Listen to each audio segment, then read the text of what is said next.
Le thème du message d'aujourd'hui s'intitule « Appelé vers l'extérieur ». Dis à ton voisin, tu es appelé vers l'extérieur. Mais bon, ne commencez pas à sortir de la salle s'il vous plaît. C'est pas encore le moment. Il y a un temps pour tout. Parce que dans justement l'enseignement que l'Église de Christ est appelée à aller vers l'extérieur, il y a aussi la dimension de l'intérieur. Il y a un temps pour être à l'intérieur et il y a un temps pour être à l'extérieur. Si quand tu devais être à l'intérieur, tu es à l'extérieur, c'est pas le temps. Mais si quand tu devais être à l'extérieur, tu es à l'intérieur non plus, c'est pas le temps. Il faut avoir le bon timing. Je vais nous emmener ensemble au livre d'Ézéchiel. Ézéchiel, chapitre 3, verset 17. Ézéchiel, chapitre 3, verset 17. Version second 21, s'il vous plaît. Je lis la parole du Seigneur. Fils de l'homme, je te donne comme sentinelle à la communauté d'Israël. Tu écouteras la parole qui sort de ma bouche et tu les avertiras de ma part. Quand je dirai aux méchants, tu vas mourir, c'est certain. Si tu ne l'avertis pas, si tu ne le parles pas pour avertir le méchant, afin qu'il renonce à sa mauvaise conduite et reste en vie, ce méchant mourra à cause de sa faute, mais je te réclamerai son sang. Si au contraire tu avertis le méchant et qu'il ne renonce pas à sa méchanceté ni à sa mauvaise conduite, il mourra à cause de sa faute, mais toi tu auras délivré ton âme. Si un juste renonce à sa justice et commet l'injustice, je mettrai un piège devant lui et il mourra, parce que tu ne l'auras pas averti. Il mourra à cause de son péché, et l'on ne se souviendra plus de la justice qu'il avait pratiquée. Mais je te réclamerai son sang. Si au contraire tu avertis le juste pour qu'il ne commette pas de péché et qu'il ne pêche pas, il restera en vie parce qu'il s'est laissé avertir par toi. Tu auras délivré ton âme.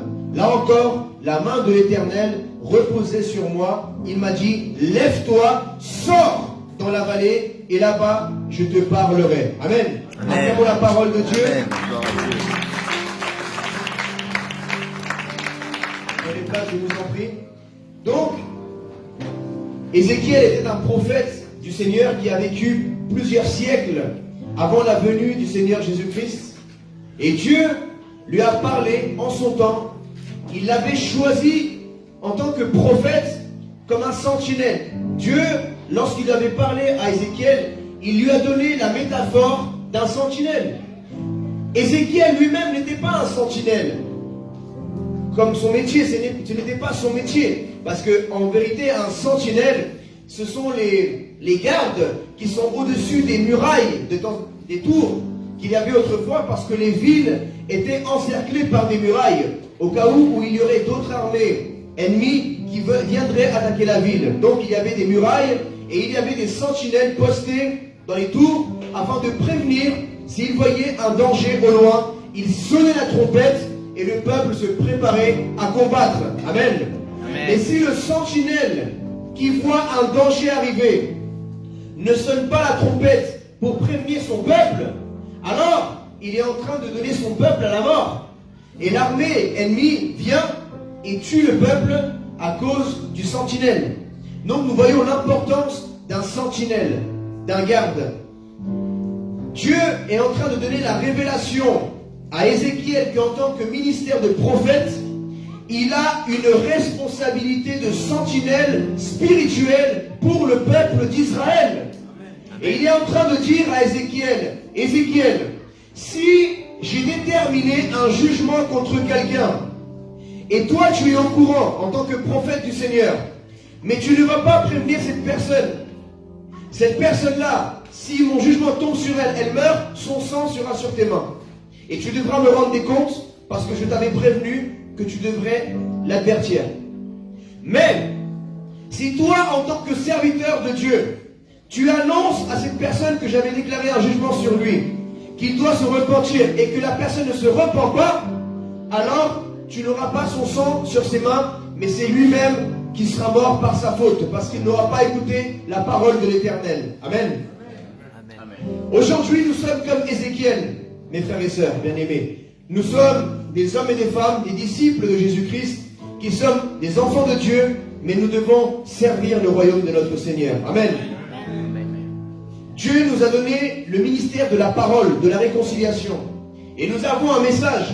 Nous savons que Dieu a déterminé un jour de jugement sur l'humanité. Qui est au courant? Lève la main. Maintenant vous le savez. Au cas où vous ne le saviez pas, maintenant vous le savez. Et comme maintenant vous le savez, comme vous avez la connaissance qu'il y aura un jugement, vous avez maintenant une plus grande responsabilité. Et Dieu vous demandera des comptes ce que vous avez fait avec cette vérité. Est-ce que vous l'avez gardée pour vous? Ou est-ce que vous l'avez partagée aux autres êtres humains afin qu'ils puissent se repentir et éviter la colère de Dieu? À chaque fois que tu vois une personne dans la rue et que l'Esprit de Dieu te dit « parle-lui » et tu ne le fais pas, si cette personne meurt et ne se repent pas et perd son âme en enfer, tu devras rendre des comptes devant le Seigneur pour cette âme qui s'est égarée. Parce qu'elle est passée dans ton chemin et toi qui connaissais la vérité, toi qui avais la vie éternelle en toi par Jésus-Christ, tu ne lui as pas donné, tu ne lui as pas tendu la main de Jésus-Christ qui est en toi. Tu ne lui as pas donné la vie éternelle, tu ne lui as même pas proposé la vie éternelle. Si la personne refuse, c'est entre elle et Dieu. Mais par contre, si tu ne lui parles pas, c'est entre toi et Dieu. Amen. Amen. Si tu as reçu Jésus, tu as reçu la parole de Dieu. Parce que la Bible dit qu'au commencement était la parole était avec Dieu et la parole était Dieu. La parole est venue aux hommes, mais les hommes ont préféré les ténèbres. La lumière est venue aux hommes, mais les hommes ont préféré marcher dans les ténèbres. Et la parole de Dieu s'est faite chair. Et elle a été manifestée en nous, devant nous, comme la gloire du Fils de Dieu. Donc nous voyons que Dieu, le Père, a tout créé par sa parole, par Jésus-Christ. Jésus-Christ, la parole de Dieu, n'est pas création, mais créatrice avec Dieu le Père. Et elle nous a créés. Et aujourd'hui, nous l'avons reçu dans notre cœur. Donc lorsque nous voyons peut-être une personne dans la rue qui ne connaît pas Jésus, donc elle ne connaît pas la vie éternelle, parce que Jésus est la vie éternelle, le chemin et la vérité. Et nous devons lui apporter la vie. Maintenant, ça ne t'appartient pas à toi de convaincre la personne parce que tu n'as pas cette capacité. C'est Dieu qui s'occupe du reste. Toi, ta seule responsabilité, c'est d'obéir Dieu, de faire connaître la connaissance du royaume des cieux, de donner à connaître Jésus-Christ, de témoigner de ce que Dieu a fait dans ta vie. Mais le reste, ça appartient à Dieu. Laisse Dieu être Dieu.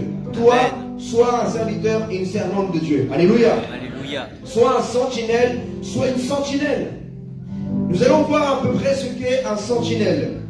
Déjà, les chrétiens, nous sommes appelés à être des sentinelles. Un sentinelle, quelle est la caractéristique d'un sentinelle? Un sentinelle est toujours en train de veiller. Amen. Tu dois toujours être sur tes gardes. Ce n'est pas possible qu'un ennemi surprenne un sentinelle. Tu n'es pas un vrai sentinelle alors. Un sentinelle est formé pour surveiller. C'est sa seule mission. Ne pas s'endormir et surveiller et prévenir le peuple. Il était à l'époque payé pour cela. Donc quelqu'un qui ne prévient pas le peuple ne fait pas son rôle de sentinelle. Et nous, en tant que chrétiens, nous sommes des sentinelles spirituelles. Amen. Tout d'abord, dans la prière, nous devons nous lever comme des sentinelles. Parce que nous voyons comme Moïse, lorsque Dieu avait déterminé un jugement contre Israël. Moïse s'est levé entre Dieu et le peuple en tant que médiateur. Comme j'ai enseigné mercredi sur le médiateur. Il n'y a qu'un seul médiateur entre Dieu et les hommes, s'appelle Jésus-Christ. Mais Moïse était un type, une image. Symboliquement, il représentait le Messie qui venait pour être médiateur entre Dieu et les hommes et pour intercéder. Donc, Moïse était là et il a vu que Dieu avait prévu un jugement contre Israël et il a déclaré la parole à l'Éternel. Il a dit: Éternel, ne tue pas, n'efface pas leur nom du livre de la vie, mais plutôt efface mon nom. Mais comme Dieu avait tellement d'amour pour Moïse, Dieu a dit: je n'effacerai pas ton nom. Et j'écouterai ce que tu me diras, parce que tu as trouvé grâce à mes yeux. Toi aussi, tu as trouvé grâce aux yeux de Dieu le Père, parce que tu as accepté Jésus-Christ. C'est uniquement parce que tu as Jésus que tu as trouvé grâce aux yeux de Dieu le Père. Rappelez-vous, lorsque Dieu allait envoyer le déluge sur la terre, il y a eu un seul homme qui a trouvé grâce aux yeux de Dieu, ça a été Noé. La Bible dit: Noé trouva grâce aux yeux de l'Éternel. Et parce qu'il était, il était juste. Mais vous et moi, nous sommes injustes. Mais nous sommes maintenant déclarés justes devant Dieu parce que nous avons accepté Jésus-Christ, le juste. Donc Jésus-Christ nous a justifiés devant Dieu le Père. Et si Dieu le Père nous a adoptés, nous qui étions orphelins, c'est bien parce que nous avons accepté le Fils. Si nous devenons fils et filles de Dieu, c'est parce que l'Esprit du Fils est venu en nous. Et nous avons l'Esprit maintenant de la paternité de Dieu, l'Esprit d'adoption. Amen. Amen. Alors, en tant que serviteurs et servantes de Dieu, en tant que chrétiens, nous avons une grande responsabilité. De la même façon que Moïse a intercédé, nous aussi dans la prière, premièrement, nous devons être des sentinelles et intercéder pour notre famille, intercéder pour nos amis, pour nos parents, pour nos enfants, intercéder pour le peuple français, intercéder pour les peuples européens. Nous devons nous lever, être des chrétiens qui marchons dans le jeûne et dans la prière. Amen. Amen. Dis à ton voisin, tu devrais jeûner plus souvent. Vous savez, souvent nous trompons dans nos prières. Et on dit, on a ce vocabulaire et on dit, je vais me sanctifier. Mais comment vas-tu te sanctifier? As-tu la capacité de te sanctifier? Tu ne peux pas te sanctifier toi-même. Il n'y a que Dieu qui est saint, qui peut te sanctifier. Amen, alors comment amen. faire? Toi tu n'es pas saint, tu es un pécheur comme moi, nous sommes des pécheurs. Mais comment nous sanctifier? En nous consacrant. Il faut te consacrer. Lorsque tu prends la décision de te consacrer dans le jeûne et dans la prière, tu es en train de permettre à Dieu de te purifier.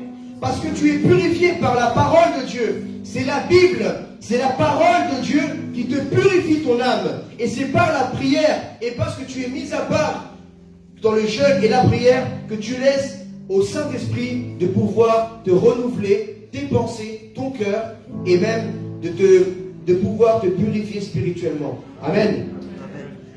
Donc, un sentinelle doit être mis à part. Tu dois commencer à prendre du temps tous les jours avec le Seigneur. Tu dois commencer maintenant à avoir une discipline où tu te mets à part tous les jours et une fois par semaine. Nous, par exemple, nous jeûnons tous les lundis. Tous les lundis, nous avons un jeûne commun de l'église. Après, si vous voulez jeûner autre jour, vous pouvez le faire. Mais à l'église, nous avons un jeûne commun qui est le premier jour de la semaine. Au moins, tu commences ta semaine en te mettant à part pour le Seigneur. Amen. Amen. C'est symbolique. Ça veut dire, Seigneur, je te donne la prémisse de ma semaine. Je te donne mon premier jour et je jeûne, je prie, je me consacre à toi, Seigneur. Et quand tu jeûnes le premier jour de la semaine, j'en fais pas une doctrine, j'en fais simplement pour vous dire pourquoi nous faisons cela le premier jour de la semaine. C'est afin que même tu auras des décisions à prendre dans la semaine. Tous les jours, tu as des décisions à prendre, très importantes. Des décisions dans tes études, des décisions sentimentales, des décisions financières, des décisions ministérielles. Mais comment vas-tu prendre tes décisions si tu es en train de vivre une vie charnelle? Tu as besoin d'avoir une vie spirituelle, influencée par l'Esprit de Dieu. Mais pour cela, tu as besoin d'être en communion constamment avec l'Esprit de Dieu. Tu as besoin de prendre tous les jours, minimum 1 heure. 1 heure. Dis à ton voisin, minimum 1 heure par jour. Faites-le. Vous savez, moi, qu'est-ce que j'ai fait personnellement? Un jour, j'ai dit, Seigneur, pardonne-moi, parce que je t'ai déshonoré. Vous savez, lorsque tu n'honores pas quelqu'un, tu es en train de le déshonorer. Il n'y a pas 36 solutions. Soit tu l'honores, soit tu le déshonores. Ne pas honorer quelqu'un, c'est le déshonorer. Je me suis dit, Seigneur, j'honore les rendez-vous du monde. Et je n'honore pas tes rendez-vous à toi. Je t'ai déshonoré, Seigneur. Dis avec moi, Seigneur, pardonne-moi. Seigneur, pardonne-moi. Car je t'ai déshonoré. Car je t'ai déshonoré. Parce que je n'ai pas honoré mes rendez-vous avec toi. Parce que je n'ai pas honoré mes Quand tu as rendez-vous rendez-vous avec un client, quand tu as rendez-vous avec ton copain, ta copine, ton fiancé, ta fiancée, ton mari, ta femme, quand tu as rendez-vous avec quelqu'un que tu estimes qu'il est important pour toi, ce rendez-vous que tu ne peux pas le rater, tu mets quoi? Une alarme. Tu le mets dans ton agenda. Peut-être certains le font déjà, mais ceux qui ne le font pas, je vous pose la question. Pourquoi tu n'as pas encore mis chaque jour un rendez-vous dans ton agenda avec Dieu? Pourquoi? Pourquoi? Si tu ne l'as pas encore fait, sache que moi aussi je ne l'avais pas fait auparavant. Mais un jour Dieu m'a exhorté et m'a dit, ça veut dire que je n'ai pas d'importance pour toi dans ton agenda. Ça veut dire que toi tu donnes de l'importance à tes rendez-vous de travail, à tes rendez-vous d'études, à tes rendez-vous avec tes amis. Mais si tu le mets, parce que dans ton agenda, il n'y a que les gens qui sont importants et il n'y a que des rendez-vous importants. Donc, si Dieu n'est pas dans ton rendez-vous de la semaine, il n'a pas d'importance pour toi. C'est vrai ou pas? C'est la vérité. Même si ça peut paraître, ça fait mal, ça fait bizarre, c'est la vérité. Il faut se repentir, il faut que nous demandons pardon à Dieu. C'est ça, se repentir. Il faut que tu confesses ton péché à Dieu. Moi, j'ai dit, Seigneur, je reconnais, je t'ai déshonoré. Je t'ai pas donné l'importance que tu mérites, Seigneur. Je te demande pardon de tout mon cœur. Et la Bible dit que tout celui qui confesse son péché devant Dieu, Dieu est bon et juste pour le pardonner. Dieu ne va pas te condamner en enfer parce que tu ne l'avais pas mis sur ton agenda. Non. Mais maintenant, tu n'es plus un bébé. Tu commences à devenir un adulte spirituel. Amen. Amen. Il faut que tu agis comme un adulte spirituel. Un enfant ne prend pas de rendez-vous dans son agenda. Mais un adulte, oui. C'est vrai. Tu regardes le cahier de correspondance d'un enfant, l'agenda, il note même presque pas ses devoirs. Il n'a pas les jours de son agenda, c'est même le prof qui l'a obligé à les mettre. Mais tu regardes l'agenda d'un enfant, il n'a pas de responsabilité. Mais un adulte, tu regardes son agenda, un adulte a des responsabilités et des horaires. Moi, personnellement, pour commencer à mettre ma discipline, j'ai mis 5 heures du matin et j'ai mis rendez-vous avec le Saint-Esprit. Amen. Amen. Amen. Alors toi aussi, c'est une idée que je peux te donner, tu peux le faire à 4 heures du matin, 5 heures, mais tu mets le réveil. Tu mets le réveil à 5 heures du matin, à 4 heures du matin, Saint-Esprit. Et après, tu mets un autre rendez-vous, tac, disons 6 heures. Tu mets Bible, lire la Bible. Et tu dois te mettre des disciplines tous les jours, du lundi au dimanche. Au moins, tu seras averti. Maintenant, c'est entre toi et Dieu si tu le fais ou tu ne le fais pas. Parce que quand tu te réveilles le matin, tu entends le réveil le matin et tu vois Saint-Esprit, ça fait mal de ne pas répondre à ce réveil-là, n'est-ce pas? Et parfois, ça nous arrive de... Désolé Saint-Esprit, on éteint. Mais même quand tu t'endors, tu dis, ah Seigneur, je ne suis pas allé au rendez-vous du roi. Un jour, j'ai enseigné sur cette prédication, pourquoi la première femme, il me semble que c'était le roi Darius, n'est-ce pas? La reine Esther, qui a pris après pour femme la reine Esther. Pourquoi la première femme qui était reine, elle a été déchue de sa royauté?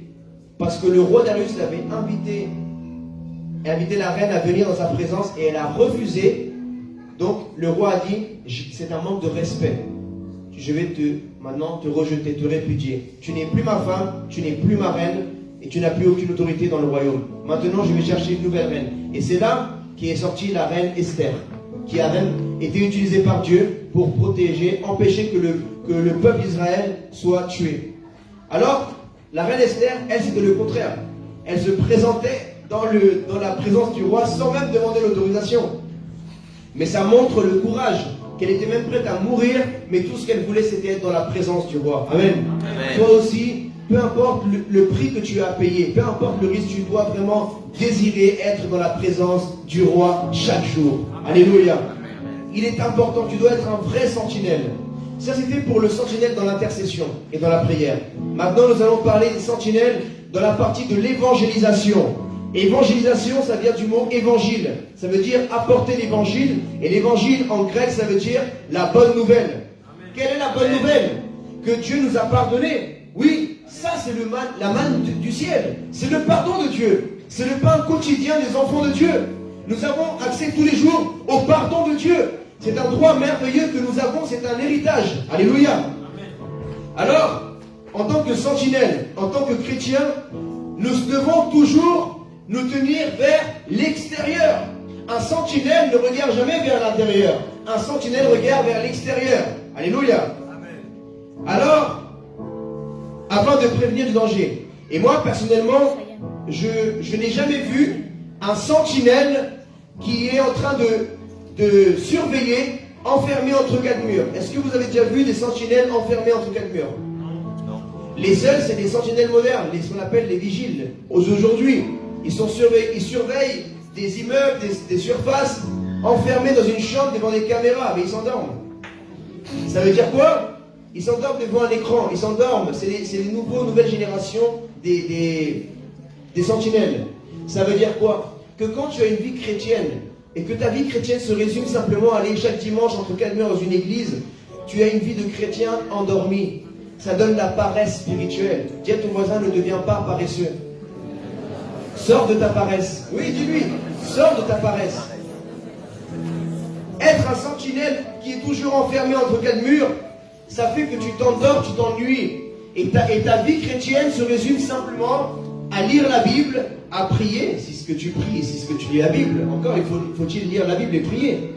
Et aller à l'église chaque dimanche, entre quatre murs. Regarde, est-ce que c'est ça l'église?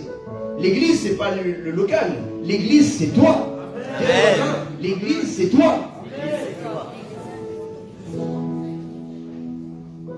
Je n'ai jamais vu. Le fait d'être toujours à l'intérieur donne du sommeil et fera de toi, elle fera avoir une vie spirituelle endormie et tu vivras dans un monde imaginaire. Les chrétiens du 21e siècle sont des chrétiens qui vivent dans une bulle. Ils vivent enfermés dans une bulle.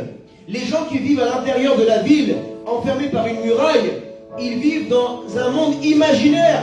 Lorsqu'ils sortent de la muraille, ils sont déstabilisés, ils sont perdus. Parce que la réalité, elle est dehors. C'est pas ça la réalité. Ça, c'est pas la réalité, ce que nous voyons ici. La réalité, c'est les gens qui sont en train de se tuer dehors. Des gens qui se font violer. Des gens qui sont dans la tristesse, dans la dépression, dans la drogue, dans l'alcool, qui se tapent dessus, qui se font du mal. Des gens qui meurent et qui vont en enfer. C'est ça la réalité. Ici, on est tous beaux, on est tous gentils, on se sourit. Mais d'ailleurs, dès qu'on quitte là, nous-mêmes, on change parfois. Amen. Arrête de faire ta tête d'ange. Je sais très bien que dès que tu quittes cette porte là,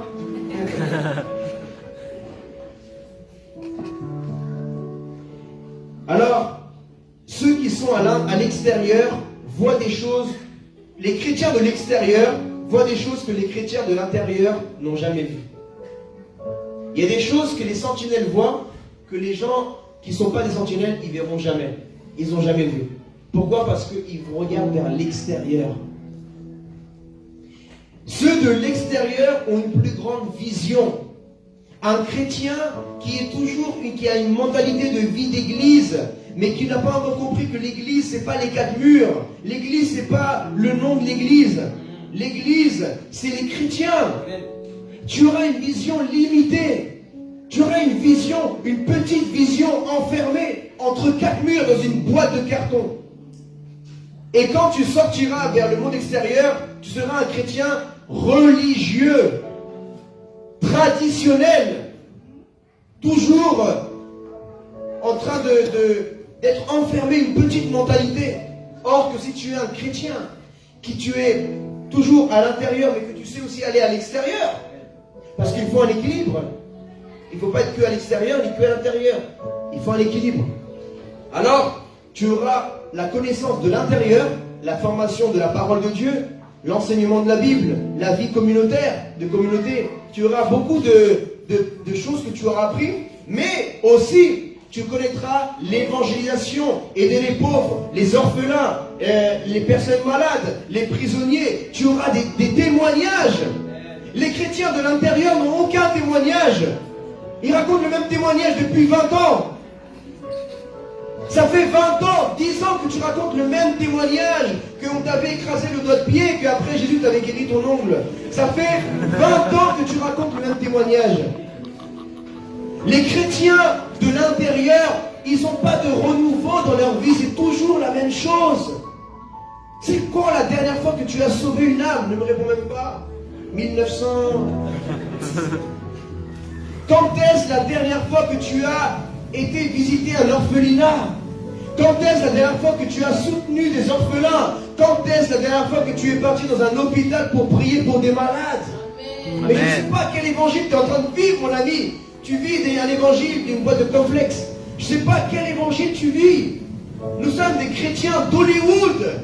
On vient faire semblant. Et c'est pas Hollywood ici, hein? Amen. Quelle vie chrétienne vous vivez, mes amis? Qu'est-ce que vous faites la semaine? Des fois, je me pose la question, mais qu'est-ce qu'ils font dans la semaine? J'aimerais bien savoir ce que vous faites dans votre semaine, moi. Si je pouvais mettre une caméra pour voir ce que mes disciples font dans la semaine, je dirais, non, il fait ça, lui. Il joue encore à la play. Il est encore sur l'ordinateur. Il voit encore des séries, les feux de l'amour, encore. Friends. Les frères Scott. Encore la trilogie du samedi, hein, ceux qui connaissent. Tu es encore dans une vie de film, de série, alors qu'il y a des gens qui meurent dehors. Amen. Amen. Dis à ton voisin, je ne comprends pas. Je ne comprends pas. Et oui, les amis, ceux de l'intérieur vivent une vie ennuyante. Ah non, je refuse. Dis, je refuse de vivre une vie ennuyante. Depuis 10 ans de vie chrétienne, qu'est-ce que tu as fait pendant 10 ans de conversion? Qu'est-ce que tu as fait? Combien d'âmes as-tu sauvé? Combien d'églises as-tu implanté? Combien de cellules de maison as-tu implanté? Qu'est-ce que tu as fait? Le diable t'a volé toutes ces années. Le diable est en train de nous voler. Et nous laissons voler notre temps. Chaque jour, nous perdons du temps. Or que le temps est précieux. Pour le monde, ils ont compris, eux. Pour eux, le temps, c'est l'argent. Pour nous, le temps, c'est des âmes. Amen. Amen. Amen. Ceux de l'extérieur, les chrétiens extérieurs sont des guerriers. Qui, dans les temps anciens, qui sortaient de la ville pour aller à l'extérieur? Les messagers. Les soldats qui allaient défendre l'armée. Mais ceux qui restaient à l'intérieur, ils ne savaient même pas manier un bâton. Les chrétiens de l'intérieur, lorsque tu lui dis, viens, on va évangéliser à la guerre, ils sont déstabilisés, ils ont peur. C'est bien que le groupe de louanges l'a évangélisé, moi je suis content. Parce que mon rêve, c'est que tout ce qu'on arrive à faire ici, on arrive à le faire un jour devant la gare de Villeneuve-Saint-Georges. Ou même le groupe de louanges qu'on ramène, les haut-parleurs, la batterie, le piano, et qu'on aille être la lumière du monde, du 9-4. Amen. La lumière de France, la lumière du 94, la lumière du monde. Dis à ton voisin, tu es la lumière du monde. Mon rêve à moi, c'est de voir les chantres. Qu'un jour je sors d'une guerre et je vois mon groupe de louanges, je dis waouh, ça c'est l'église. Amen. Que je vois les prophètes, je les vois prophétiser dans le métro, dans le RER, dans la rue, là, avec un haut-parleur en train de prophétiser. Je dis waouh.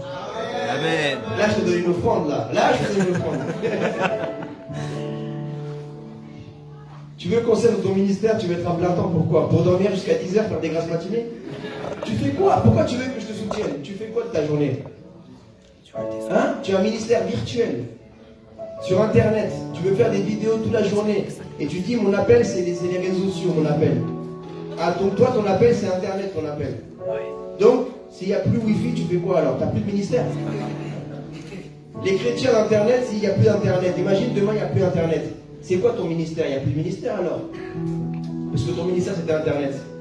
Donc, tu vas dans un pays africain où il n'y a pas beaucoup de connexion, ou en Amérique du Sud, tu n'as plus de ministère. Le ministère de Jésus, c'était d'aller vers les autres. Amen. Amen. Jésus, il enseignait dehors. Dehors. Les multitudes venaient le voir. Il enseignait dans la street, dans la rue, dans les marchés. Amen. Mais nous, les chrétiens, on fait que des conférences, on ramène des gâteaux. C'est pour ça qu'on commence à... Depuis que je suis pasteur, mais à mon depuis que je fais comme vous, là, à faire des réunions, des collations, des temps agapés. Agapé, manger. Hein? Mes frères et sœurs, il faut vraiment qu'on se ressaisisse. Je refuse que nous soyons une église endormie. Amen. Je refuse, je ne veux pas de ça ici. Ici, c'est que des chrétiens qui ont le feu, qui sont réveillés. Si nous voulons le réveil en France, nous devons être une église réveillée. Amen. Et tu sais, tu peux même finir, si tu es un chrétien d'intérieur, tu fais que critiquer, tu peux même tomber maintenant, comme tu ne fais pas, tu vas même commencer à tomber dans la critique des chrétiens de l'extérieur. Parce que tu vas dire, c'est pas comme ça qu'il faut faire. Déjà que tu restes toujours à l'intérieur, et tu veux donner des leçons aux chrétiens qui vont à l'extérieur. C'est comme si quelqu'un qui est dans la ville, et il voit un sentinelle travailler, et il dit, hé sentinelle, c'est pas comme ça qu'il faut faire. Le sentinelle dit, mais toi, est-ce que tu as déjà été un jour sur une muraille? Est-ce que tu as déjà passé une nuit sans dormir déjà? Alors arrête s'il te plaît. Amen. Amen. Retourne dans ta boulangerie là. Comment tu vas dire à quelqu'un c'est pas la façon de faire? C'est pas la façon de faire. Est-ce que les papas, les mamans, levez les mains. Est-ce que vous avez eu un manuel pour vous apprendre comment être papa, comment être maman? Il faut le vivre, n'est-ce pas? Il faut le vivre. Et c'est sur le terrain qu'on apprend. L'évangélisation, c'est pareil. Oui, d'autres, par exemple, il y a des papas, des mamans qui, avec le temps, il y a des auteurs qui ont écrit des livres, c'est vrai. Ça, c'est la théorie, mais après, il y a la pratique. Parce que tous les enfants ne sont pas pareils. Alors, ce qui a marché avec lui, ça ne marchera pas avec toi. Et c'est pareil. Dans l'évangélisation, chacun, on est tous appelés à évangéliser, à sauver les âmes, mais d'une façon différente. Peut-être ce qui marche avec moi ne marchera pas avec toi. Et ce qui marche avec toi ne marchera pas avec moi. Mais par contre, ce qui marche, c'est d'aller déjà vers l'extérieur. Ça marche pour tout le monde. On va aller à la parole de Dieu maintenant. Évangile selon Matthieu, chapitre 24, verset 12. Évangile selon Matthieu, chapitre 24, verset 12. Les chrétiens de l'intérieur se refroidissent. Dis avec moi, je ne me refroidirai jamais. Je ne me refroidirai jamais. Les chrétiens de l'intérieur perdent leur premier amour. À cause de la progression du mal, l'amour du plus grand nombre se refroidira. Mais celui qui persévérera jusqu'à la fin sera sauvé. Cette bonne nouvelle du royaume sera proclamée dans le monde entier pour servir de témoignage à toutes les nations. Alors viendra la fin. La fin, le retour du Christ, du Messie, ne viendra pas tant que les chrétiens n'iront pas dehors proclamer l'évangile. Il faut que tout le monde entende parler de Jésus. Qui veut que Jésus revienne? Moi. Alors pourquoi tu vas pas dehors pour prêcher le retour du Christ? Plus que tu vas parler de Jésus, plus de personnes connaîtront le nom de Jésus et pourront l'invoquer pour être sauvés. Mais si nous qui avons la connaissance de Jésus, nous restons enfermés et nous gardons ce précieux nom enfermé entre quatre murs, comment les gens de l'extérieur vont-ils être sauvés, mes amis? Il y a beaucoup de façons de faire. Peut-être tu diras, oui pasteur, mais moi j'arrive pas à crier comme un fou comme toi dans le métro. Eh bien tu peux faire du relationnel. Amen. Peut-être tu vas me dire, oui mais j'arrive même pas au relationnel. Ok, bah tu peux aller dans une librairie chrétienne, tu achètes des Bibles, le prix que tu dépenses au McDo, tu l'investis dans des prospectus. Amen. Avec l'argent que tu as allé au kebab, maintenant tu vas te sacrifier un peu, tu vas manger une salade à la maison et tu vas investir dans des prospectus. Amen. Et si tu parles pas bien français, tu achètes des prospectus en français et tu le donnes et tu le distribues avec l'adresse de l'église. Comme ça, les personnes ils pourront être formées et enseignées à l'église. Amen. Amen. Tu peux toujours faire quelque chose. Toujours. Ah, mais je ne sais pas parler aux musulmans. D'accord. Alors tu peux aller à la librairie chrétienne, tu peux acheter un livre qui s'appelle Jésus et Mahomet, et tu l'achètes, tu fais un investissement dans une âme. Chaque livre, dis-toi que c'est une âme. Et tu l'offres à quelqu'un. Tac. Amen. C'est des livres qui ont l'onction. C'est les auteurs qui ont été des anciens musulmans, qui ont expérimenté l'amour de Jésus-Christ et sont devenus maintenant aujourd'hui même des pasteurs. Et beaucoup d'entre eux étaient des imams. Aujourd'hui, ils sont pasteurs et ils ont écrit des livres. Et ils ont investi dans cela. Et quand tu es en train d'acheter leurs livres, tu les donnes à quelqu'un dans la rue, tu es en train de faire du bien à une âme qui n'a pas la connaissance de Dieu. Pourquoi est-ce que le peuple périt par manque de Connaissance. Va donner la connaissance aux gens. Amen. Tu as la connaissance du royaume de Dieu. Donne-la. Alors, là nous voyons que à cause de la progression du mal, l'amour du plus grand nombre se refroidira. Mais je déclare qu'à Jésus mon refuge, dans les églises du monde, il n'y aura pas le plus grand nombre. Nous ne faisons pas partie de ces gens-là. Nous, notre cœur ne va pas s'endurcir et notre amour ne va jamais se refroidir. Amen. Amen. Qu'est-ce qui se passe? Pourquoi quelqu'un se refroidit? Parce qu'il arrête de bouger. Même quand il fait froid, la dernière fois, il y en avait qui avaient froid ici, il y a 3 semaines. Hein? Pourquoi vous avez froid? Parce que vous ne faisiez rien. Vous étiez assis sur votre chaise et vous attendiez, vous étiez en train d'intercéder pour que le frère de derrière il ramène le chauffage là, vers vous. Mais les gens qui servaient, ils n'avaient pas froid. Les gens, j'ai dit les gens qui servaient, ils n'avaient pas froid. C'est que ceux qui étaient assis qui avaient froid. Parce que ceux qui étaient en action, il y avait la chaleur. Dans le monde spirituel, les chrétiens qui se refroidissent parce qu'ils font rien. Walou, comme diraient mes amis du Maghreb. Parce que tu fais rien. Donc, si tu fais rien, tu te refroidis. Mais si tu es en action, tu vas aider les pauvres. Si tu vas dans les maisons, tu frappes, tu dis, vous êtes témoin de Jéhovah? Non, non, non, non, je suis témoin de Jésus-Christ. Amen. Amen. Tu donnes des prospectus, mets dans les boîtes aux lettres, mets dans les trucs des voitures, mets partout. Il faut que partout, regardez les gens qui ont écrit Jésus sauve. Soyez créatifs. Bon, faites attention qu'on ne vous voit pas. En tout cas, faites connaître le nom de Jésus. Je vous l'ai dit plusieurs fois. Dieu a choisi Paul pour faire connaître son nom. Et Dieu t'a appelé pour faire connaître son nom en France, en Europe, dans la francophonie et dans le monde entier. Amen. Apocalypse, chapitre 2, verset 4. Mais ce que j'ai contre toi, c'est que tu as abandonné ton premier amour. Tu as abandonné quoi?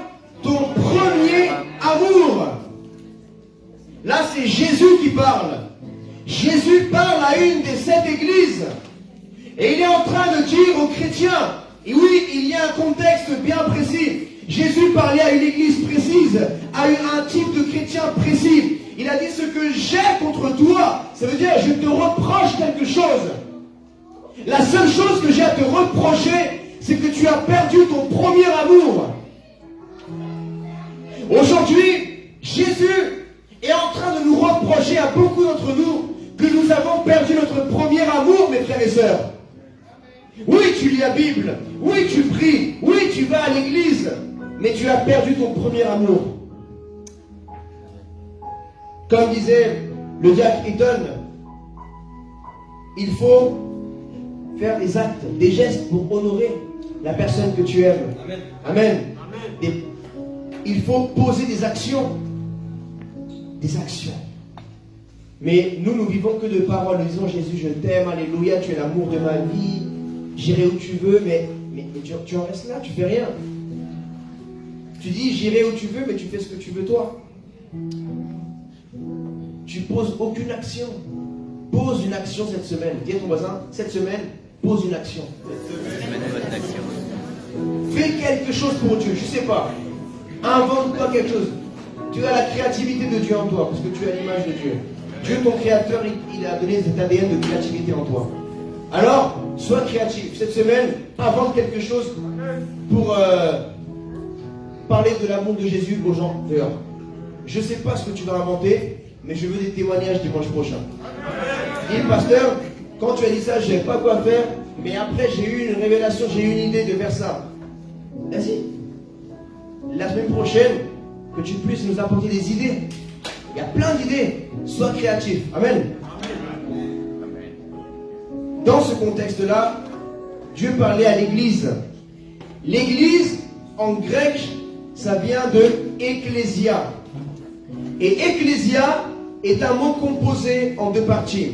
Ek, qui veut dire hors de, et klésis, qui veut dire appelé. Donc, église veut dire ecclésia, appelé hors de. Ça veut dire ça. Église. Tu savais jamais ce que ça voulait dire église. Tu es allé à l'église sans savoir ce que ça voulait dire pendant 20 ans. Tu n'as jamais su ce que ça voulait dire. Tu pensais que église, ça voulait dire cathédrale. Ou église, ça voulait dire le lieu où tu allais. L'église, ce sont les chrétiens qui sont appelés à aller hors, à l'extérieur, à sortir en dehors. C'est ça l'église. Même si on détruit tous les bâtiments, l'église est encore là. Voilà pourquoi pendant le confinement, je n'aimais pas dire l'église est fermée. L'église n'est jamais fermée. Le local est fermé, mais pas l'église. Amen. Amen. Acclame le Seigneur Jésus-Christ.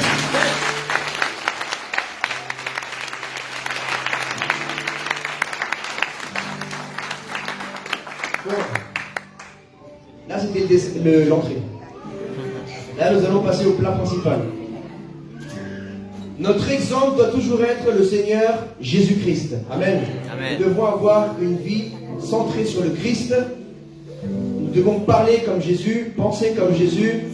Quand tu as des situations où tu ne sais pas comment agir dans ta vie, tu dis comment Jésus aurait agi à ma place. Comment Jésus aurait parlé, comment Jésus aurait répondu, comment Jésus aurait fait. Pose-toi toujours cette question.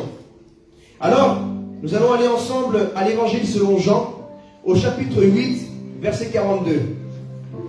Prenez des notes, les amis. Prenez des notes. Prenez des notes.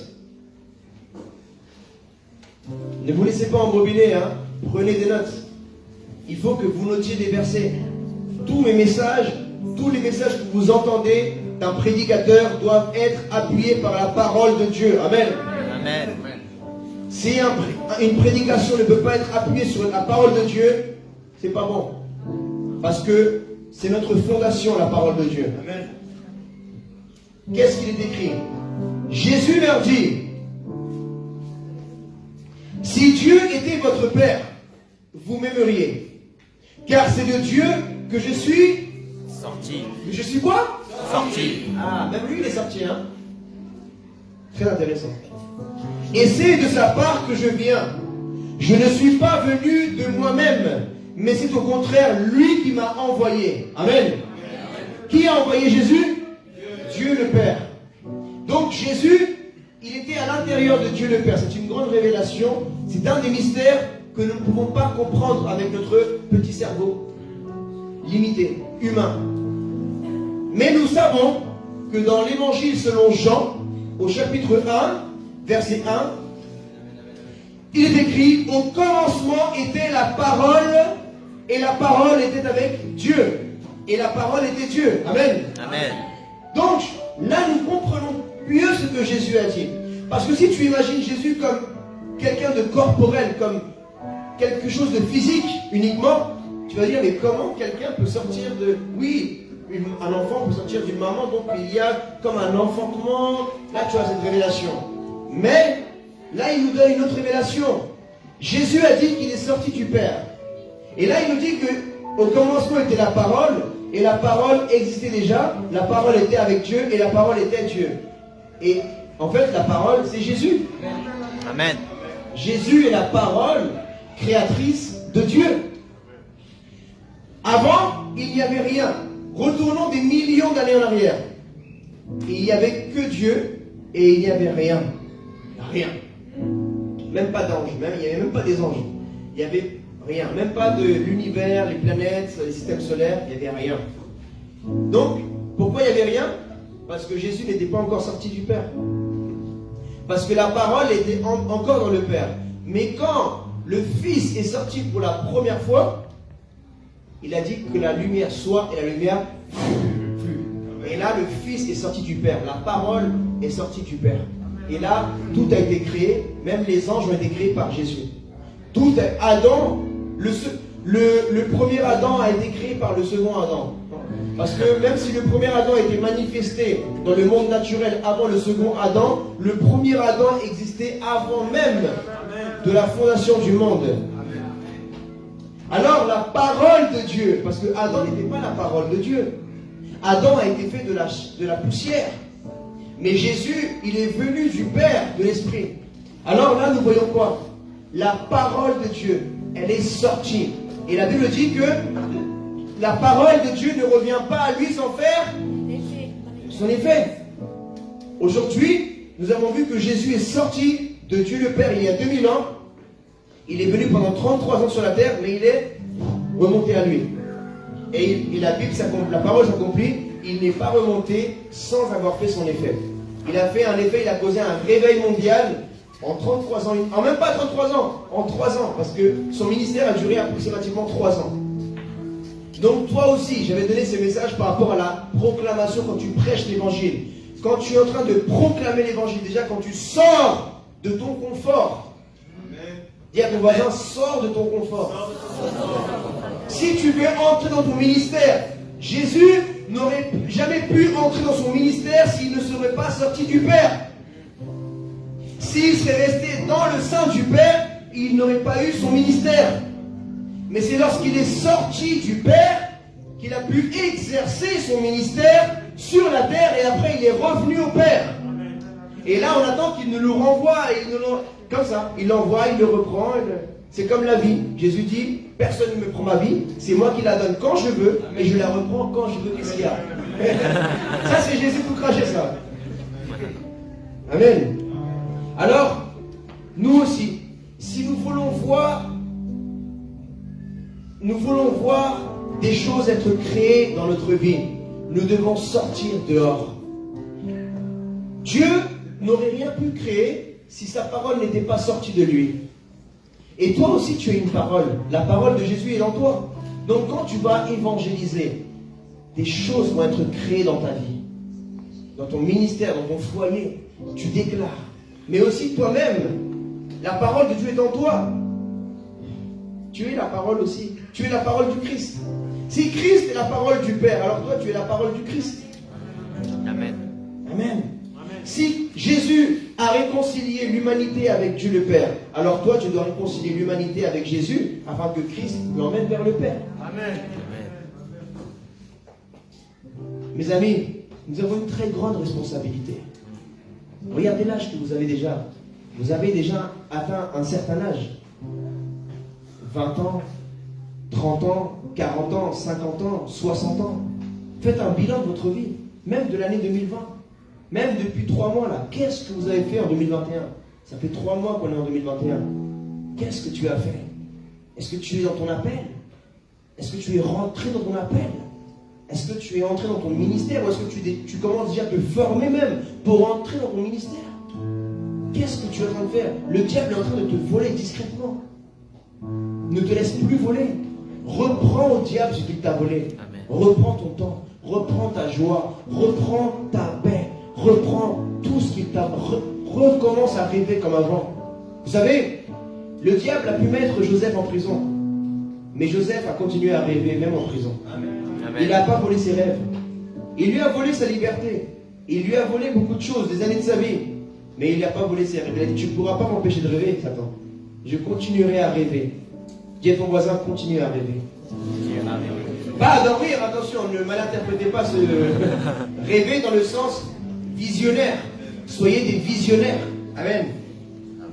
Jean chapitre 16, verset 27. En effet, le Père lui-même vous aime parce que vous m'avez aimé et que vous avez cru que je suis sorti de Dieu. Je suis sorti du Père et je suis venu dans le monde. Maintenant, je quitte le monde et je retourne vers mon Père. Toi aussi, un jour, tu devras sortir de cette terre pour aller vers Dieu. Amen. Amen. Mais pour l'instant, tu es sorti de Dieu pour venir dans ce monde parce que tu as une mission à accomplir. Quand, là, par exemple, à chaque fois que j'ouvre ma bouche, là, c'est pour la parole sort de moi. Et lorsqu'elle sort de moi, chaque phrase, chaque verset, elle a une mission différente. Si je vous dis recevez l'amour, la mission c'est que vous receviez l'amour. Si je dis recevez la joie, la mission de cette deuxième parole a été que vous receviez la joie. Amen. Nous avons tous une mission différente à accomplir sur la terre. Nous tous, nous sommes comme Jésus est le Verbe de Dieu. Et une phrase sans verbe, elle n'a pas de sens. C'est vrai? Amen. Essaye de faire une phrase sans verbe. Tu vas pas réussir. C'est incompréhensible. Et si Jésus est le Verbe de Dieu, donc ta vie sans Jésus, elle n'a pas de sens non plus. Ta vie, c'est une phrase. Elle a besoin du Verbe. C'est Jésus le Verbe de Dieu. Amen. La parole de Dieu. Gloire à Jésus.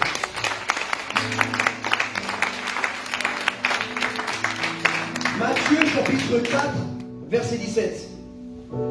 Dès ce moment, Jésus commença à prêcher et à dire « Changez d'habitude car le royaume des cieux est proche ». Déjà, nous voyons que Jésus est sorti dehors, commencé son ministère dehors. Mais beaucoup d'entre vous, vous attendez qu'on vous passe le micro. Moi, même avant d'avoir ce micro-là, je m'étais déjà acheté un micro dehors. Vous l'avez déjà vu sur Internet. Amen. C'est pas mon premier micro celui-là, hein. Amen. Ni le dernier. Amen. J'en aurai d'autres. Des plus modernes. Un jour, j'aurai des petits trucs comme ça. Amen. Mais j'ai pas attendu d'avoir le micro du pasteur. Laisse le micro du pasteur au pasteur. Amen. Qu'est-ce que tu veux? Qu'est-ce que tu cherches? Tu veux être ici. Mais tu sais que ici, tu vois pas les responsabilités qu'il y a ici. Amen. Amen. Beaucoup d'entre vous, vous êtes mineurs et vous voulez être majeurs. Parce que vous voulez peut-être qu'on vous laisse entrer dans certains endroits que vous ne pouvez pas entrer. Ou qu'on vous laisse faire des choses que vous ne pouvez pas faire avant. Mais aussi, tu auras des responsabilités que tu n'avais pas avant aussi. Tu devras payer un prix qu'avant tu n'avais pas à payer. Il y a des niveaux de paliers. On n'a pas les mêmes frais mensuels, vous et moi. Peut-être tu dois simplement toi penser, oh, mon avis, moi aussi. Nous, ici, là, on doit penser aux différents locaux, les loyers, les vies, les brebis, beaucoup de choses. Plus on te donne, plus Dieu va te demander aussi. J'ai dit, plus Dieu te confie, plus il va t'en demander des responsabilités. Et plus de sacrifices. Pourquoi Dieu a demandé à son fils de faire un sacrifice à la croix? Parce qu'il allait aussi lui donner plus. Donc toi, si tu veux aussi entrer dans ton ministère, dans ton appel, il te faut aussi payer un prix. Amen. Sacrifier du temps. Avant, avec des amis, tu allais faire ce que tu voulais. Mais maintenant que tu commences à servir à l'église ou à entrer dans ton ministère, on te dit maintenant, tu ne peux plus faire ça. Mais tu dois maintenant venir ici à telle heure, tel endroit. Tu as des responsabilités. Amen. Et l'autorité vient avec la responsabilité. Jésus ne nous a pas laissés orphelins. Il nous a assumés. Il a pris sa responsabilité. Voilà pourquoi Jésus a l'autorité la plus grande de tout l'univers. Parce qu'il ne nous a pas laissés orphelins. Et il est avec nous jusqu'à la fin du monde. Amen. Donc là, nous voyons que Jésus est sorti. Et puis, en sortant, comme il marchait le long du lac de Galilée, il vit deux frères, Simon, appelé Pierre, et son frère André, qui jetait un filet dans le lac. C'étaient en effet des pêcheurs. Il leur dit, suivez-moi et je ferai de vous des pêcheurs d'hommes. Point. Par la suite, il rencontrait aussi Jacques et Jean. Maintenant, je vous pose une question. Où est-ce que Jésus a rencontré tous ses disciples? Dans une synagogue? Ou dehors? Où ça? Donc toi, tu veux que les disciples ils viennent toquer à la porte de chez toi. Toi, tu veux que tes bénédictions viennent toquer à la porte de chez toi. C'est toi qui dois sortir chercher tes bénédictions dehors. Amen. Amen. C'est toi qui dois sortir chercher tes disciples. Si Jésus, il aurait eu une vie de chrétien intérieur, il n'aurait jamais eu les 12 disciples. Mais comme Jésus allait vers l'extérieur, c'est en allant vers l'extérieur qu'il rencontra André, Pierre, Jean, Jacques et tous les disciples. Vers l'extérieur, ils les ont croisés. Il y a des choses que tu as pour toi que tu vas croiser uniquement dehors. Quand Dieu m'a appelé, c'est dehors que j'ai commencé mon ministère. Dehors, dans les métros, dans les rues.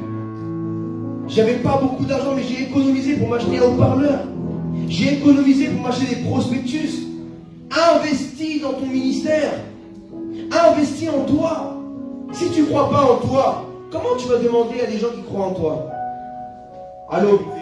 Si tu ne crois pas dans ce que tu as reçu de Dieu, comment demain tu vas demander à des gens qui croient en toi si toi-même tu ne crois même pas en toi? Tu demandes à des gens d'investir en toi, mais toi-même tu n'investis même pas en toi. Investis en toi. Amen. Investis en toi, dans tes talents. Qui a un talent ici? Tout le monde a un talent. Quand je dis talent, vous croyez que c'est la danse ou le chant? Il y a plein de talents. Amen. Vous avez tous des talents merveilleux. Amen. Vous avez tous des dons merveilleux. Amen. Nous sommes tous différents. Nous sommes un corps en Christ. Amen. Et pour l'église locale, parce qu'il y a l'église avec un grand E, mais il y a aussi, rappelez-vous dans l'Apocalypse, les 7 églises, les 7 communautés assemblées. Nous sommes une église avec un petit E, constituée de différents membres, organes du corps, et chacun a sa place. Certains sont à la louange, d'autres sont au piano, à la batterie, d'autres sont dans la prière, l'intercession, dans l'accueil, dans la sécurité, tellement de choses qu'il y a à faire. Et aucune n'est plus importante que l'autre. Tous sont nécessaires. Amen. Tous sont nécessaires. Matthieu chapitre 14 verset 13. À cette nouvelle, Jésus partit de là dans une barque pour se retirer à l'écart dans un endroit désert. Même Jésus allait se retirer. Toi aussi, retire-toi parfois, prends du temps avec Dieu. L'ayant appris, la foule, quoi? Sortit. La foule sortit des villes. Imaginez ça. Même vous-même, vous vous plaignez que Villeneuve-Saint-Georges, c'est loin de chez vous. On est encore dans la ville. Eux, ils sortaient de la ville. Et ils ne se plaignaient pas comme vous. Vous restez encore dans la ville et vous êtes en train de vous plaindre parce que Villeneuve-Saint-Georges, c'est à 20 minutes plus loin que là où on était avant.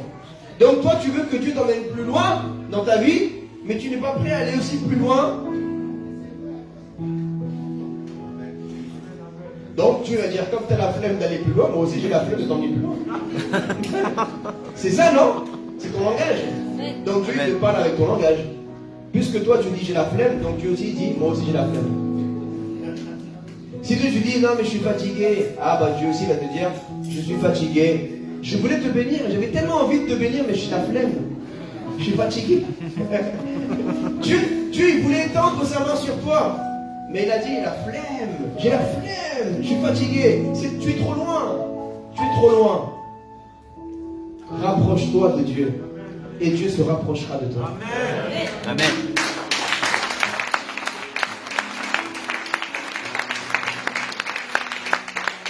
Vous savez, le ministère de Jean-Baptiste est un des ministères qui m'impacte le plus et que je dis waouh. Parce que de tous les ministères, vous savez, aujourd'hui, quand on va voir un serviteur de Dieu, les gens quittent, mais ils restent dans la ville. Mais Jean-Baptiste, les gens quittaient la ville, le confort de la ville pour aller dans un désert, l'écouter dans la chaleur du désert d'Israël. Imaginez le soleil, imaginez, quand vous lisez la Bible, rentrez dans le contexte. Les gens avaient des occupations comme vous, ils travaillaient comme vous, mais eux, ils n'avaient pas des RER, il n'y avait pas de métro, il n'y avait pas de TVM, il n'y avait pas les bus, il n'y avait pas de tramway, il n'y avait pas les avions. Ils faisaient à pied. Et ils marchaient pendant des heures parce qu'ils avaient entendu qu'il y avait Jean-Baptiste qui baptisait et qui prêchait le Messie. Et ils sont partis jusqu'à là-bas. Ils sont sortis. Et les gens qui sont sortis, ils ont pu entrer dans le plan que Dieu a pour eux.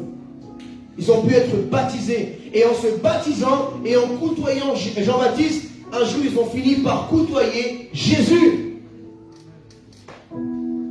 Et là, Jésus était loin. Et les gens, les foules, sortirent des villes. Mais si toi tu veux que, en fait, toi tu veux l'inverse.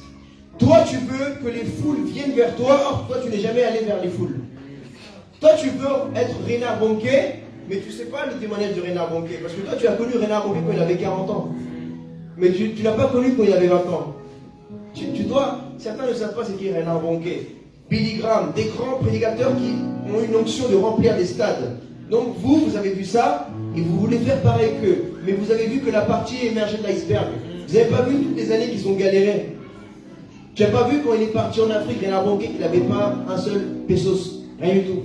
Il est parti là-bas, tu ne sais pas le premier stade qu'il a pris, il n'y avait presque personne. Mais lui, il allait vers les gens. Jésus allait vers les gens. Jésus, il allait vers les foules. Il a semé. Et après, les foules, ils sont venus vers lui. Mais toi, tu veux que les foules aillent vers toi, mais toi, tu ne veux pas aller vers les gens là-bas dans la rue qui galèrent. Toi, tu veux que les gens galèrent pour venir te voir quand tu fais une croisade dans l'événement, mais toi, tu n'es pas prêt à galérer là-bas dans le froid pour aller vers les foules. J'entends plus de Amen. Amen. C'est ça l'évangile d'aujourd'hui, les chrétiens d'aujourd'hui. C'est des chrétiens qui ils viennent de naître de nouveau et la semaine prochaine, ils veulent être des évangélistes intergalactiques. Ils veulent louer le premier local, ils ont économisé 500 €, ils veulent louer un local et faire la conférence 2021. T'as jamais évangélisé même ta tante, ton cousin, et tu veux faire une croisade d'évangélisation. Alors, écoutez bien, il vit une grande foule et fut rempli de compassion pour elle. Tu sais pourquoi Dieu t'a pas encore donné plus de foule? Parce que tu n'as même pas encore la compassion pour une seule personne. Tu crois que Dieu va te confier des foules alors que tu n'arrives même pas à t'occuper d'une seule personne? Dieu te dit, ma fille, mon garçon, parle de moi à cette personne qui est dans la rue. Mais toi, tu n'as pas la compassion pour elle. C'est la vérité. Même moi, je te le dis, j'étais pareil que toi. Parce que je me suis posé la question, qu'est-ce qui m'empêche d'aller vers cette personne? Si vraiment j'aurais la compassion, je serais allé vers cette personne. Mais comme je n'ai pas la compassion, mes raisonnements humains sont plus grands que ma compassion pour elle. Mais si ma compassion pour elle était plus grande que mes raisonnements, que j'ai peur, que je ne parle pas bien français, que si, je serais allé vers elle. En fait, je vais répondre à ta question que tu ne m'as pas posée. Si tu n'es pas encore entré dans ton ministère, c'est parce que tu n'as pas encore la compassion des âmes. Qu'est-ce qui a fait sortir Jésus de son trône? La compassion. Amen. La compassion pour les âmes. Amen. Les personnes que vous voyez, les Billy Graham, les Reinhard Bonnke, sont des gens qui avaient la compassion pour les âmes. Ce n'est pas leur théologie qui les a ramenés là où ils sont. C'est leur cœur. Ce n'est pas leur tête, c'est leur cœur. Donc, ça, ce sont des mystères, des secrets que Jésus est en train de nous donner pour que nous puissions aussi entrer dans le plan merveilleux que Dieu a pour nous. Et la Bible dit que la compassion pour elle, et il guérissait les malades. Où est-ce que Jésus guérissait les malades? Mais nous, aujourd'hui, l'église du XXIe siècle, on fait tout ici, entre quatre murs. On guérit ici, on délivre ici, on fait tout ici. Et quand on sort, c'est comme si on perdait nos pouvoirs. Moi, j'aimerais bien un jour qu'on a un très grand prophète de haut niveau et l'emmener dans la rue pour voir s'il a les mêmes pouvoirs dehors que dans quatre murs. On perd nos pouvoirs. Pourquoi? Parce que réellement, quand tu vois les gens là-bas qui sont malades, qu'est-ce qui te fait prier pour un malade dans une église locale et que tu ne pries pas pour quelqu'un qui est dans la rue? C'est quoi la différence entre les deux malades? C'est que l'autre, il n'y a personne qui te voit. C'est que là, tu n'auras pas d'offrande. C'est vrai? C'est que là, tu ne seras pas connu. Amen. C'est que là, il n'y a que Dieu qui te voit. Il n'y a que Dieu qui te voit. Mais les vrais malades, ils sont dehors. Ils sont dehors, les vrais malades. Vous qui dites, qui sont qui en appelle dans la guérison? Qui sont? C'est tout. Donc ici, il n'y a que 3 guérisseurs, genre. C'est les guérisseurs du village, genre. Levez tous la main, levez tous la main. Parce que vous avez tous reçu l'autorité au nom de Jésus. Amen. Jésus, il a dit à tous ses disciples, guérissez les malades. Tous. Lève la main si tu es disciple de Jésus. Amen. Tu peux guérir les malades. Parce que tu as l'autorité de Jésus. Amen. Même chasser les démons, tu as l'autorité de Jésus. Il n'y a pas des élus. Non. Pourquoi certains ont plus maintenant d'autorité dans le monde spirituel? Parce qu'ils pratiquent plus leur don. Quand tu entends le frère jouer bien dans ta vie, joue bien. Et tu voudrais jouer comme lui. Mais est-ce que tu es avec lui quand il galère dans sa chambre même? Pendant des heures, même sa mère lui dit tais-toi. ou le voisin. Il est là. Tu n'es pas avec lui, tu ne vis pas ça avec lui. Il y a une vie secrète. Il a une intimité. Amen. Il faut que tu aies une intimité aussi. Amen. Il faut que tu pratiques quand personne ne te voit. Amen. C'est ça la vérité. Donc, pour continuer, là nous parlons du moment où il y a eu les 5000 hommes, les 5000 femmes et enfants qui sont venus vers Jésus. Et il dit, cet endroit est désert et l'heure est déjà avancée. Renvoie la foule afin qu'elle aille dans les villages pour s'acheter des vivres. Qui a dit ça?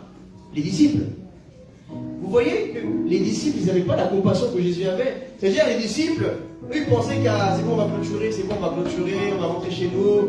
Là, il y a 5000 personnes, mais vas-y, c'est bon, c'est trop tard, c'est bon, vous êtes arrivés en retard. Et Jésus les a regardés, il a dit quoi? Vous n'avez pas encore compris, vous. Et je dois encore rester encore avec vous trop de temps. Vous voulez renvoyer tous ces 5000 personnes. Mais est-ce que vous savez que c'est pour ces 5000 personnes que je vais donner ma vie à la croix? Lui, les disciples, ils voulaient les remballer. Ils voulaient les envoyer chez eux. Mais Jésus leur répondit, ils n'ont pas besoin de s'en aller. En fait, il leur dit, ils ont besoin de rester. C'est un besoin. C'est un besoin. Ces gens-là, ils avaient besoin d'être avec Jésus. Mais les disciples, ils étaient en train de les empêcher d'être avec Jésus. C'était à côté de la plaque. Et quand tu n'es pas en train de donner Jésus à quelqu'un, tu es en train de l'empêcher de venir à Jésus. Parce que Jésus, il est en toi, mais toi, tu mets ta main charnelle entre toi et la personne pour que la personne ne découvre pas Jésus. Jésus, il est en toi. Donc partout où tu vas, Jésus passe. Mais si tu ne donnes pas Jésus à quelqu'un, tu es en train d'empêcher la personne de venir à Jésus et tu es en train de lui dire, rentre chez toi. C'est vrai. Soyez sincères. Quand vous voyez quelqu'un dans le métro, dans la rue, et Jésus vous dit, parle de moi à cette personne, prie pour lui, prie pour elle. Toi tu dis, oh, j'espère qu'il va descendre ici. Comme ça je pourrais dire à Dieu, t'as vu, j'ai essayé mais les portes sont fermées. Non, parce que nous les êtres humains on est comme ça. Moi ça m'est déjà arrivé, moi, je vous confesse. Des fois je suis là assis tranquillement, dans le métro tranquille, je veux juste écouter ma petite louange, lire ma petite Bible, et là, le Saint-Esprit me dit, lève-toi et prie. Oh non, Seigneur, s'il te plaît, j'ai la flemme. Et après, il commence à me convaincre. Et je dis, bon, je vais le faire. Mais je commence à être lent. Comme un enfant, quand tu lui dis, range ta chambre. Je fais lentement les choses. Et là, Dieu me montre déjà des personnes qu'il faut que je lui parle. Mais mon vieux me dit, mais longtemps. Comme ça, ils vont sortir. On va bientôt arriver à Terminus. Et ils vont sortir. Et il n'y aura plus personne. Tu pourras dire à Dieu, ah, j'ai voulu, j'ai essayé, mais il n'y avait plus personne. Non, tu ne peux pas la faire à l'envers à Dieu. Dis à ton voisin, tu ne peux pas la faire à l'envers à Dieu. Dieu connaît ton cœur. Donc tes excuses que tu me dis, moi je te dis ouais, mais je ne te crois pas en vérité. C'est des excuses. Dis à ton voisin, arrête tes excuses. Si je t'aurais dit viens pour chercher 1000 euros, tu serais venu, même si tu serais à pied là, tu serais venu chercher 1000 euros. Et là tu n'aurais pas dit c'est loin, j'ai la flemme. Non, là tu aurais dit dis-moi pasteur, j'arrive tout de suite. Hein. Dis-moi, je trouve une solution, mais je vais y aller. Mais si je te dis accompagne-moi évangéliser, là c'est dans le 7-8. Ah. Par contre je te dis viens, j'ai 5000 euros pour toi dans le 7-8. Ah. Là, je vais découvrir l'homme de foi qui est en toi. Alors, le soir venu, les disciples s'approchèrent de lui et dirent, cet endroit est désert, et vous connaissez la suite, donnez-leur vous-même à manger. Mais ils lui dirent, nous n'avons ici que 5 pains et 2 poissons. Apportez-les-moi ici, leur dit Jésus. Il fit asseoir la foule sur l'herbe, prit les 5 pains et les 2 poissons, leva les yeux vers le ciel et prononça la prière de bénédiction. Puis il rompit le pain et les donna aux disciples qui les distribuèrent à la foule. Tous mangèrent et furent rassasiés. Et l'on emporta 12 paniers pleins de morceaux qui restaient. Ceux qui avaient mangé étaient environ 5000 hommes, sans compter les femmes et les enfants. Imaginez, 5000, sans compter les femmes et les enfants. Ça veut dire que c'était près de 15 000. Minimum 15 000 personnes. Et nous, on se souvient toujours, ah oui, les 5000. Non, c'était pas 5000. Et il y avait la femme, et ils avaient plusieurs enfants. Et encore, j'ai calculé avec un seul enfant. Femme et un seul enfant. Imaginez-vous donner à manger à 15 000 personnes. Et ils n'avaient que quelques pains et quelques poissons. Et vous savez, là vous dites, ah les disciples, vous commencez déjà à critiquer les disciples. Mais c'est comme vous et moi. Tu te remplis de prétextes. Parce que la multitude, elle est dehors, dans la rue là. Et les pains et les poissons, c'est ce que toi tu as déjà dans ta vie. C'est la connaissance que tu as, le peu de paroles que tu sais, le peu de témoignages que tu as. Tu te dis, mais Seigneur, je sais, j'ai que, combien il dit 5 pains et 2 poissons. Seigneur, j'ai que 5 pains et 2 poissons. En gros, ça veut dire, Seigneur, je viens de me baptiser. J'ai pas trop de connaissances, je suis pas encore inscrit à l'école biblique. Moi, je connais pas trop de choses, j'ai qu'un petit témoignage. J'ai pas été trafiquant de drogue, moi. Qu'est-ce que je vais raconter à quelqu'un, moi? Non, tu te méprises. Parce que tu n'as que 5 pains et 2 poissons. Mais qu'est-ce que Jésus il a fait? Il a pris ça, il a levé les yeux vers. Tu sais pourquoi tu vois que 5 pains et 2 poissons dans ta vie? Parce que tu ne regardes pas le ciel. Si tu commences à regarder le ciel, tu vas voir qu'en vérité, tu n'as pas que 5 pains et 2 poissons, mais tu as assez pour nourrir 15 000 personnes. Amen. Quand j'ai commencé, moi, dans les rues, dans les métros, j'ai aussi dit, Seigneur, j'ai que 5 pains et 2 poissons. Mais j'ai dit, je vais aller quand même avec mes 5 pains et 2 poissons. Amen. Amen. Dis, je vais aller quand même. Je vais aller avec mes 5 pains et mes 2 poissons. Peut-être tu n'as que 5 Bibles et 2 paquets de prospectus. Vas-y quand même. Vas-y quand même. Vas-y. Va, je me suis levé un jour dans le métro, dans les rues, et j'ai commencé à donner mes 5 pains et mes 2 poissons. Et ils se sont multipliés.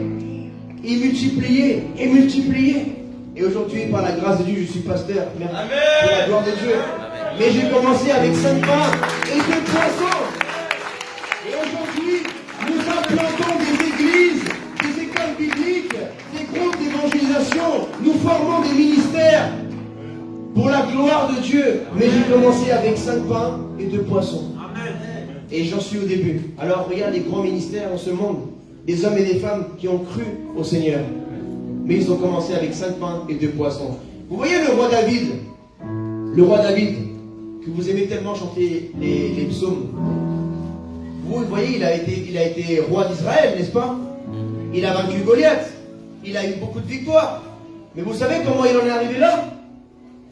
Parce que lui aussi, il avait que du fromage et du pain. Mais le peu de fromage et de pain qu'il avait, il est parti le donner à ses frères. Et en le donnant à ses frères, il a vu Goliath, il a vu le roi Saül, et par la suite il est devenu le roi d'Israël, parce qu'il a obéi son père Isaïe, quand il a dit, va donner ce fromage et ce pain à tes frères. Donc toi aujourd'hui, peut-être que tu es comme David, tu n'as que un petit peu de fromage, un petit peu de pain, mais ton père, qui n'est pas Isaïe, mais qui est Jésus, il te dit, va donner à tes frères. Va donner à tes frères. Et tu verras que Dieu va te multiplier. Et il va faire de toi un roi et une reine dans le monde spirituel. Amen. Amen. Gloire au Seigneur.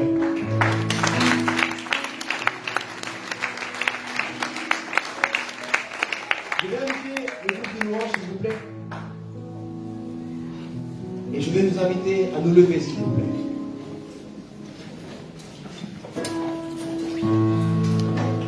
Peut-être aujourd'hui